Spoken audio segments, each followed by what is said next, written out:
Yan guys, so medyo nag-explore tayo ng Silang Park.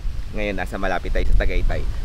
Try natin to bagong restaurant. Medyo gloomy ngayon, maputik yung parking nila. Ito yung Elaya by Sima. Yan, try natin.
Ayan na guys, so ganda na experience namin dito. Sarap, ang pangit lang ng time kasi maulan eh. Hindi namin nakita yung alfresco dining nila. Pero ang sarap ng food, mura.